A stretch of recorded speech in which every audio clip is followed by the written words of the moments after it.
Assalamualaikum dan salam sejahtera kepada tuan-tuan dan puan-puan. Selamat datang pada kursus GNSS pada kali ini. Okey, baiklah. Dalam slot pada hari ini, saya akan menerangkan mengenai perancangan dan kaedah pengukuran GNSS. Isi kandungan dalam slot ini adalah terbahagi kepada dua, iaitu perancangan pengukuran GNSS dan kaedah ataupun teknik pengukuran GNSS. Operasi cerapan GNSS. Apakah yang terdapat di dalam operasi cerapan GNSS? Mari kita lihat satu persatu. Yang pertama adalah perancangan, kedua tinjauan, ketiga persediaan dan prosedur ketika cerapan di lapangan, dan akhir sekali adalah pemprosesan data dan juga laporan daripada pemprosesan data. Perancangan. Mengapakah perancangan ini perlu di dalam sesuatu pengukuran? Sama seperti pengukuran yang lain, sama ada pengukuran kadaster, hidrografi, fotogrametri. Perancangan adalah perlu sebelum kita memulakan sesuatu pengukuran. Di dalam perancangan, kita kena pastikan apakah tujuan pengukuran kita. Apakah tujuan pengukuran kita di sini adalah jenis-jenis pengukuran yang hendak kita lakukan dengan menggunakan GNSS. Okey, sama ada tujuan cadastral survey, kejuruteraan, topografi dan sebagainya. Kebiasaan dalam tujuan pengukuran ini, bila kita sudah menentukan apakah tujuan kita, kita juga boleh merujuk kepada pekeliling KPUP, iaitu satu pekeliling mengenai pengukuran GNSS. Okey, di dalam GNSS kita ada pekeliling bilangan 1 tahun 2008 dan juga pekeliling 9 pada tahun 2005. Okey. Kesemua pekeliling ini kita boleh download secara terus di dalam laman web JUPAM. And then apabila kita sudah menentukan tujuan pengukuran kita, kita juga perlu tahu apakah ketepatan yang diperlukan. Adakah di dalam submeter, sentimeter ataupun milimeter. Kenapa ketepatan perlu diketahui dahulu? Kerana kita hendak menentukan kaedah ataupun teknik pengukuran apa yang sesuai digunakan dalam kerja pengukuran kita. Okey, and then sumber-sumber data yang sedia ada. Okey, di sini sumber data yang sedia ada kita perlu tahu adalah seperti koordinat titik kawal ataupun benchmark. Okey, ataupun nilai benchmark yang ada di kawasan pengukuran kita. Jadi itu boleh dijadikan sebagai titik rujukan pengukuran yang hendak kita jalankan. Okey, apakah kaedah pengukuran sebelum ini? Kaedah pengukuran sebelum ini kita juga jika kawasan pengukuran tersebut kita sudah jadi kita boleh lihat ataupun kita boleh semak dengan pengukuran yang lepas. Okey, sama ada dalam statik ataupun di dalam rapid static dan sebagainya. Dan apakah terdapat kriteria khas? Okey, sama ada perlu ditransformasikan koordinat kepada sistem RSO ataupun CAS ini. Okey, seperti yang kita sedia maklum bahawa dengan cerapan GNSS, koordinat kita adalah di dalam bentuk WGS84. Jadi, kita kena tahu daripada tujuan pengukuran kita, adakah dalam cadastral, topografi ataupun engineering survey, dan kita perlu daripada tujuan pengukuran itu kita boleh tahu sama ada kita perlu transformkan koordinat kepada sistem koordinat RSO, CAS ini dan sebagainya.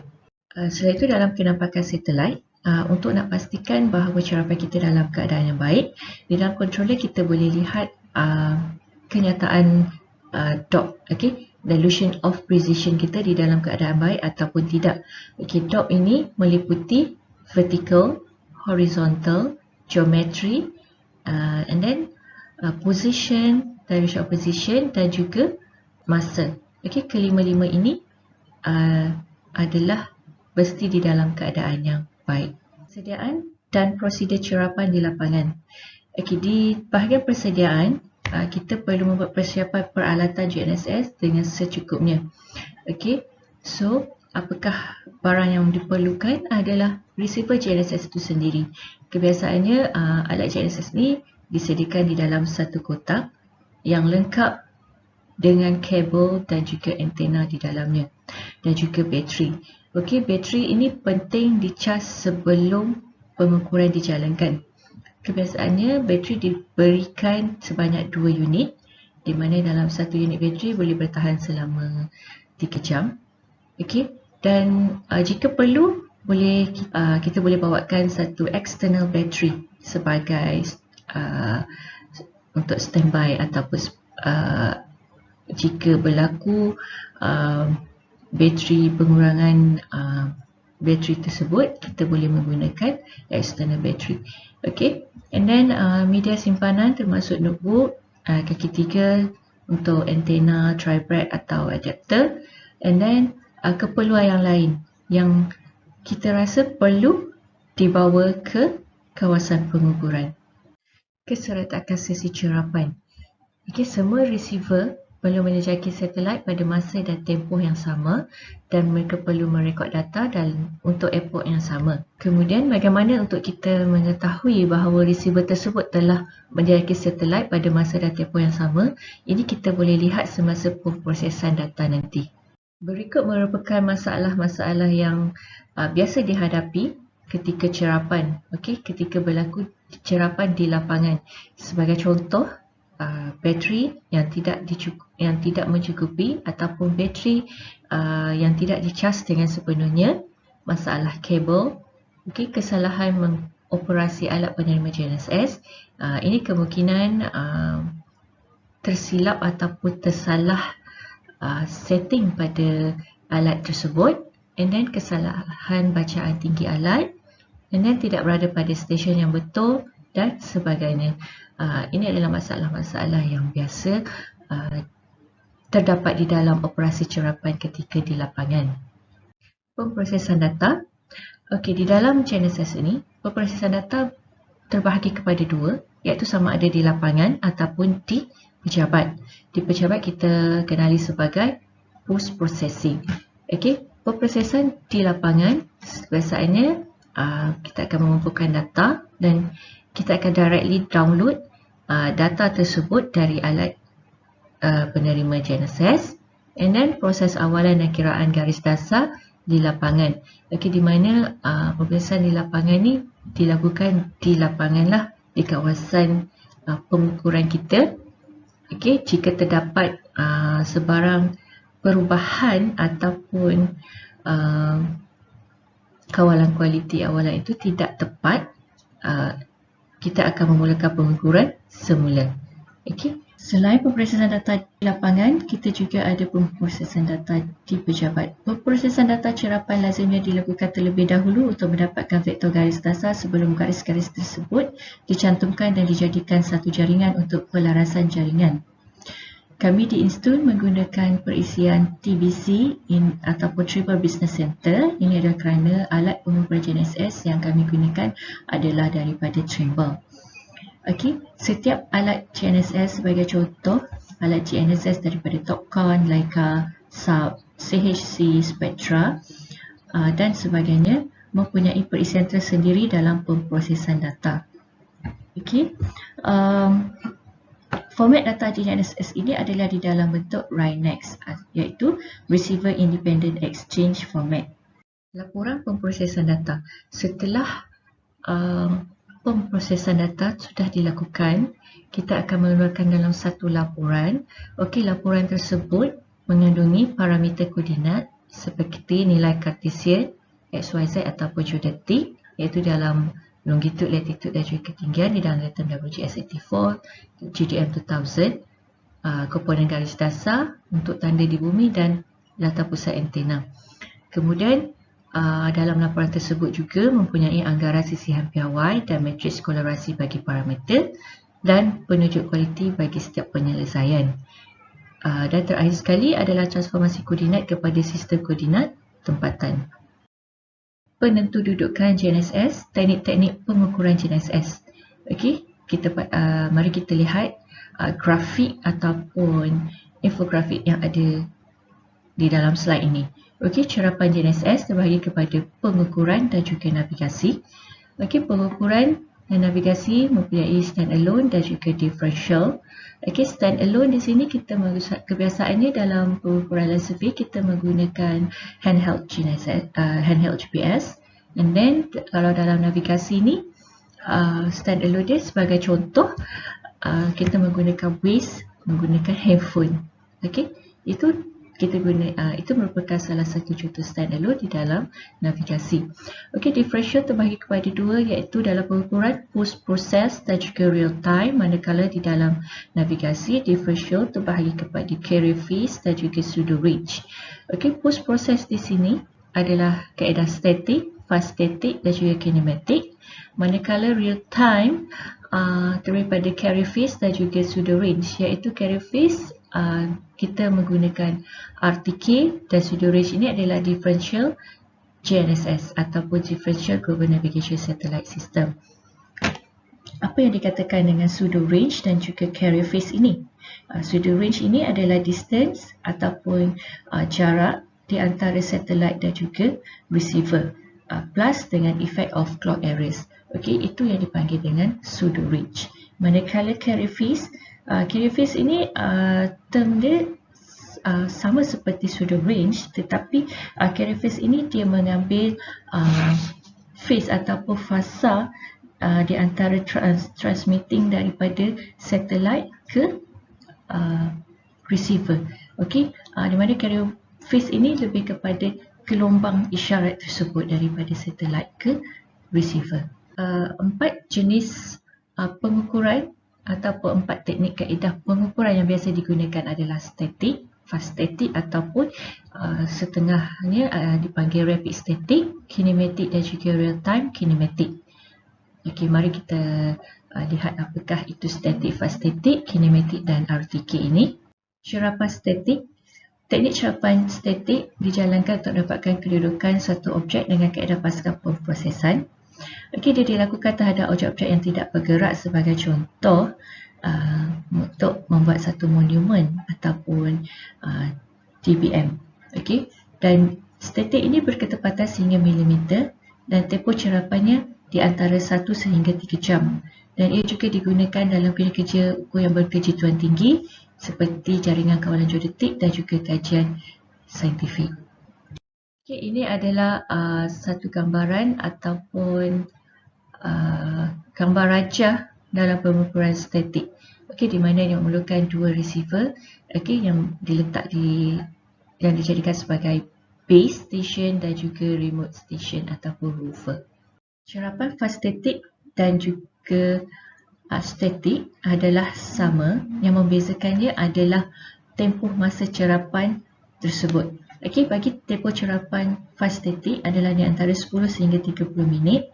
Dia berketepatan sehingga centimeter level dan ia sesuai digunakan dalam pengukuran jarak yang pendek. Okey, seperti pengukuran kawalan dan juga ukur kejuruteraan. Okey, dari segi data cerapan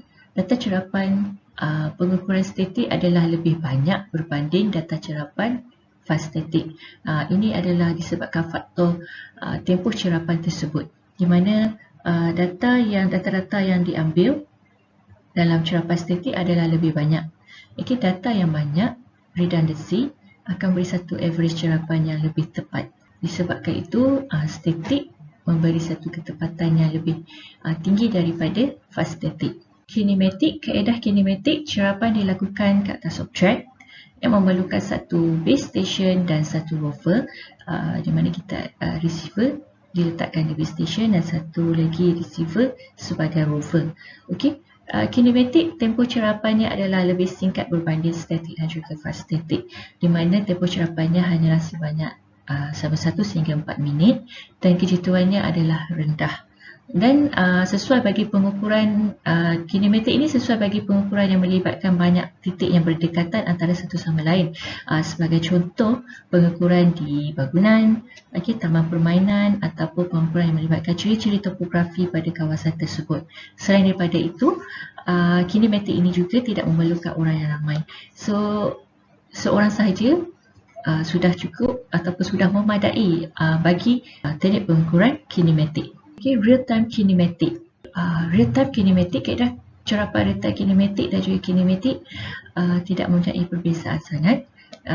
Lebih kurang sama, di mana real-time kinematic memerlukan 2 receiver dalam cerapan yang serentak dan dia juga memerlukan dual frekuensi ataupun dua frekuensi iaitu L1, L2, dan dia juga menggunakan radio link atau isyarat lain dalam memindahkan data dan membuat pembetulan secara masa hakiki. Ini yang membezakan di antara kinematik dan juga real time kinematik, di mana correction yang dilakukan adalah secara real time. Okey, dia juga dapat menentukan kedudukan dengan tepat sehingga sentimeter level dan juga sesuai bagi pengukuran yang melibatkan pengukuran stick out, pengukuran cadastral, engineering, topografi dan lain-lain. Differential GNSS ataupun DGNSS. Okey, differential GNSS mempunyai dua receiver, iaitu satu receiver di base station iaitu di darat dan juga satu receiver di rover ataupun objek yang bergerak. Konsep DGNSS ini, pembetulan DGNSS akan dilakukan di base station terlebih dahulu sebelum ia dihantar ke rover, dan ia memerlukan radio link atau signal untuk menghantar pembetulan secara real time dan berkejituan 3 meter, lebih daripada 3 meter bergantung kepada jarak di antara base dan rover station. Okay, pada gambar rajah differential GNSS ini, satu receiver di base station dan satu receiver di atas rover, ataupun kalau kita lihat di sini adalah pengukuran hidrografi contohnya, iaitu satu receiver di atas boat ataupun kapal. Secara konsep satellite measurement ini, signal daripada satellite ke receiver tidak secara terus. Ini adalah kerana terdapat atmospheric effect. Jadi atmospheric effect ni apa dia? Ionosphere, troposphere, dan dia ada satu latency ataupun kelambatan daripada isyarat satellite ke base station. Jadi untuk nak dapatkan satu kedudukan yang tepat, kita perlu buat satu correction. Jadi correction inilah yang kita memerlukan radio link ini ataupun signal untuk menghantar pembetulan secara real time, di mana pembetulan ini dijalankan di base station. Kemudian apabila pembetulan sudah dibuat, dan dia akan dihantar ke receiver di rover, iaitu kedudukan yang betul. Di sini dalam GNSS, isyarat ataupun radio link yang biasa digunakan adalah radio beacon. Radio beacon ni boleh almost terdapat di setiap kawasan, especially bagi area coastal, river dan juga inland agriculture area. Selain daripada itu, kita juga ada satu geostationary satellite atau di mana sistem ini mempunyai correction yang lebih daripada satu reference station. Kita dan juga signal DGNSS ini tidak terdapat di kawasan yang mempunyai radio beacon. Geostationary satellite ini adalah OmniStar. Kita juga boleh dapat correction dengan menggunakan OmniStar, tetapi OmniStar ini kita perlu subscribe terlebih dahulu. Kejituan teknik cerapan GNSS. Jadual berikut merupakan teknik dan juga kejituan bagi setiap pengukuran GNSS. Stand alone ataupun handheld dalam ketepatan 10 meter sehingga 30 meter. DGNSS dalam 50 cm sehingga 5 meter. RTK lebih kurang 1 cm sehingga 5 cm. Rapid static 1 cm sehingga 3 cm. Static dalam 5 mm sehingga 2 cm. Static VRS ataupun RTK VRS 1 cm sehingga 3 cm. Dengan ini berakhir sudah slot perancangan dan kaedah pengukuran GNSS. Jika tuan-puan terdapat sebarang pertanyaan, tuan-tuan bolehlah menghubungi saya seperti yang tertera di atas slide ini. Dengan itu saya ucapkan terima kasih di atas keprihatinan tuan-puan dalam kursus ini, dan saya mohon maaf jika terdapat salah dan silap sepanjang pembentangan saya ini. Sekian, terima kasih.